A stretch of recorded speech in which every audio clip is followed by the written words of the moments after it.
지정된 주차 장소 정가운데에 주차하려고 하나요? 알려드릴 게 있어요. 가장자리를 따라 주차하는 것이 더 낫다는 거예요. 우선 주차 공간 정중앙에 주차하는 건 어려워요. 항상 왼쪽이나 오른쪽으로 몇 센티미터 빗나가죠. 예를 들어 왼쪽으로 몇 센티미터 더 가까이 주차했는데 왼쪽에 주차한 사람은 오른쪽으로 몇 센티미터 더 가깝게 주차를 했다고 가정해 볼게요. 그러면 서로가 원하는 것보다 더 가까이에 있게 되고 운전석 문을 열지 못할 수도 있어요. 주차 공간의 왼쪽 가장자리 선을 따라 차를 몰고 들어가면 원하는 위치에 정확히 차가 들어가는 걸 볼 수 있을 거예요. 왼쪽에 주차하는 사람도 조수석 문을 열 수 있는 공간을 확보하기 위해 똑같이 할 거예요. 이렇게 하면 두 사람 모두 문제없이 차에서 내릴 수 있는 충분한 공간이 확보됩니다. 그리고 주차장에 있는 모든 사람들이 그런 방식으로 주차한다면 차량 사이 공간으로 인한 문제가 전혀 없을 거예요. 대형 주차장에서는 종종 주차한 곳을 찾기 어려울 수 있어요. 가장 좋은 확실한 방법은 두뇌 대신 휴대폰에 의존하는 거예요. 지도에서 위치를 핀으로 설정하고 GPS 앱이 차까지 안내하도록 하면 돼요. 차문을 열다가 빠르게 달려오는 자전거를 미처 발견하지 못한 적이 있나요? 운이 좋으면 문을 얼른 닫아서 사고를 피할 수 있을 거예요. 이런 사고를 피하려면 더치리치를 활용하세요. 도로 우측으로 운전을 하는 나라라면 운전석 문은 왼쪽에 있고 그래서 왼손으로 문을 열기 쉬워요. 하지만 일부러 신경을 써서 오른손으로 문을 열어보세요. 팔을 돌리다 보면 미러를 보게 되고 자전거를 타고 오는 사람을 보게 될 거예요. 조수석에 탄 사람은 반대로 왼손으로 문을 여세요. 이 습관에 익숙해지려면 시간이 걸려요. 손뻗기, 몸 돌리기, 보기, 열기를 기억하세요. 제순환 버튼은 많이 사용되지만 배기가스 속에서 교통체증에 갇혀 있을 때 실제로 매우 유용합니다. 차 안에 공기를 재순환시켜 외부 공기 흐름을 차단하죠. 여름에 실내 공기를 시원하고 상쾌하게 유지하기 위해 사용할 수도 있어요.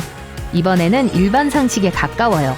요즘 자동차 알람 키는 대부분 차량 절도를 방지하는 시스템이 내장되어 있어서 이걸 사용하면 차의 모든 것을 효과적으로 잠글 수 있습니다. 하지만 자동차 열쇠와 분리해서 보관하는 것이 좋아요. 강도를 당해서 차에서 밀려났을 때 혹은 어떤 이유에서든 열쇠를 차 안에 두고 내렸을 때를 대비해서요. 휴대폰을 항상 몸에 지니고 다니겠지만 운전할 때 집중이 안 되니까 글러브 박스에 넣어두고 길에만 집중하는 게 어떨까요? 안 돼요. 두 가지 이유 때문이에요. 더위와 추위요. 휴대폰이 안 보이면 차에 그냥 두고 내릴 수 있어요. 그리고 차량 내부는 바깥 날씨에 따라 순식간에 매우 덥거나 추워지는 경향이 있습니다. 더울 때 차량 내의 온도는 1시간 이내에 38도에 이를 수 있어요. 휴대폰은 그런 열에 노출되는 것을 좋아하지 않기 때문에 글러브 박스 안에 잊혀진 이어버드는 말 그대로 녹아버릴 수 있어요. 배터리가 새서 영영 사용할 수 없게 될 거예요. 만약 겨울이고 날씨가 몹시 춥다면 차 내부도 너무 빨리 추워져요. 휴대폰에 좋지 않을 거라는 건 쉽게 짐작할 수 있을 거예요.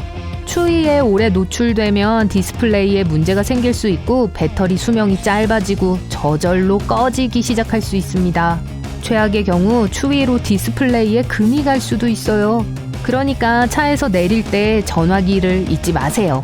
어떤 차든 문 위에 손잡이가 있다는 걸 알고 계실 거예요. 차가 많이 흔들릴 때나 구불구불한 길에서 무언가를 잡을 게 필요할 때 유용하죠.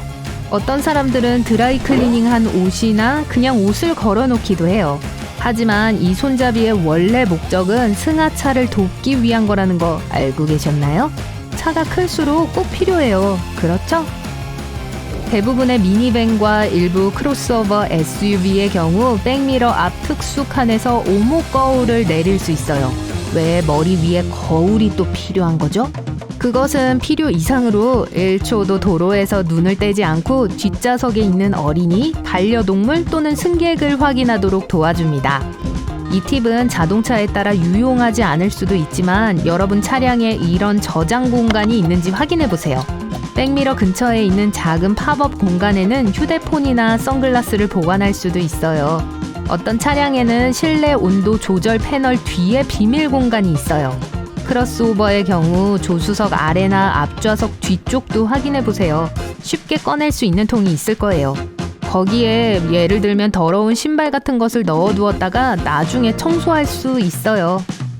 계기판에 작은 눈송이가 켜진 걸 본 적이 있나요? 이것은 서리 또는 동결주의보인데 바깥 기온이 너무 떨어져 도로가 얼었을지도 모른다는 것을 알려주기 위해 자동으로 불이 들어옵니다. 눈송이가 노란색이면 온도는 거의 영하에 가까운 4도 정도예요. 적색일 때는 0도 이하예요. 하지만 이 눈송이를 윈터 모드 표시기와 혼동하지 마세요. 윈터 모드는 눈송이처럼 보이거나 그냥 W자예요. 2단 또는 3단 기어로 차를 움직이게 하기 위해 버튼을 누르면 켜졌다 꺼집니다. 빙판길 주행 시 타이어의 회전과 미끄러짐을 방지해요. 차에 잘못된 연료를 주입하는 실수를 한 적이 있나요? 아니면 호기심에 한번 해본 적은요? 디젤을 휘발유 차량에 주유하거나 그 반대의 경우 결과가 좋지 않을 거라는 걸 짐작할 수 있을 거예요. 디젤 자동차는 휘발유를 사용할 수 없고 휘발유 차량은 디젤로 작동하지 않아요. 만일 잘못된 연료를 채운다면 아마도 올바른 종류의 연료가 고갈될 때까지 잠시 동안은 작동할 거예요. 하지만 연료가 떨어지면 그냥 멈춰버릴 거예요. 차량의 내부는 잘못된 연료로 작동될 수 없도록 되어 있고 최악의 경우 엔진을 망가뜨릴 수 있어요. 그러므로 알맞은 연료를 사용하세요. 아마 몰랐을지도 모르지만 운전에 오래 집중을 하면 뇌가 피곤해져서 여러분도 모르는 사이에 졸 수도 있어요. 이건 마이크로 수면이라고 하는데 혼잡한 도로에서 쉽게 충돌의 원인이 될 수 있습니다. 따라서 2시간 이상 운전을 했을 때 차에서 내려서 약 10분 동안 다리를 뻗고 신선한 공기를 마시는 게 가장 좋아요. 밤에 운전할 때 특히 중요합니다. 어둠과 엔진의 단조로운 웅웅거리는 소리는 여러분을 금방 졸리게 만들 수 있어요. 그러니까 자신을 위해서 가끔 머리를 상쾌하게 해주세요. 고속도로나 시골길을 따라 운전할 때 작은 조약돌이 날아올 수도 있어요. 그렇게 위험하지도 않고 손상도 눈치채지 못할 수 있는데 자세히 보면 헤드라이트에 작은 흠집이 나 있습니다. 도로에 오래 머물 계획이고 도중에 비가 오면 그 손상 때문에 헤드라이트가 뿌옇게 될 수 있어요. 수리해야겠지만 그때까지는 투명 접착 테이프를 사용하세요. 틈새로 습기가 유입돼서 헤드라이트가 뿌옇게 되는 것을 막아줄 거예요.